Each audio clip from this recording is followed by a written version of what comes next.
Yes, people, it's Keisha Prince. Today we're going to talk about overcoming fear. In this series, we're going to talk about nervousness. As you know, we were speaking about fear in the first one, which was trepidation, which is one of 8 levels of fear.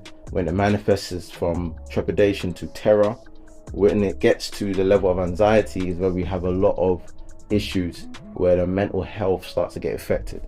So my thing is today is trying to get you to recognize before it gets to that level. So we're on level 2 today, which I'm going to talk about nervousness.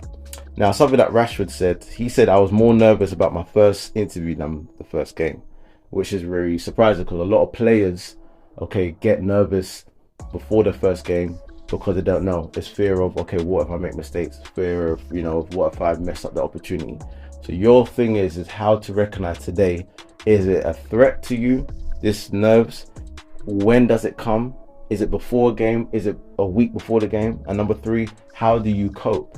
And usually people know the intensity, but I know the timing, but it's the coping that's the issue. So that's what I want to do for you today, help with the coping. Now, with nervousness, let me break down what it says in the dictionary. It is a feeling of worry and anxiety. And with this feeling, it manifests in your body language. And this is where the issue comes. And this is where you look tense. It looks, and people can read your body language. I remember Didier Drogba said that he used to, hear the opponent's breath, hear how they're breathing heavy, their body language, if they look like they're tired, they're sluggish, and he would just work on them. So with nerves, it manifests in your body. This is why you hear pundits and people say, he looked really nervous out there. He looks like he's cold, it looks like he's shaking. And there's actually, I've seen people in a game, in change room, and their knees are literally shaking. I remember Usain Bolt spoke about how he put on the wrong shoes, before he went to do his first track, which, put him on the map. That's how nervous he was. So nerves manifest in your body language, your focus and your vision gets out of sync. So number 1 thing, what you got to do is recognize the intensity. How severe is the harm that is threatened? Is it affecting your performance nerves? Because some people like to have nerves because it keeps them in a bucket line where they're not too relaxed or they're overconfident. It's in that middle line where they keep that performance consistent. Now, you got to recognize, is it a threat to you? If it's a threat to you, then we go to number 2. It's the timing. Does it happen? If it happens before games, like 3, 4, 5 days before kickoff, then this is where you need to really start coping, learning how to cope, which I'm going to talk about in a minute.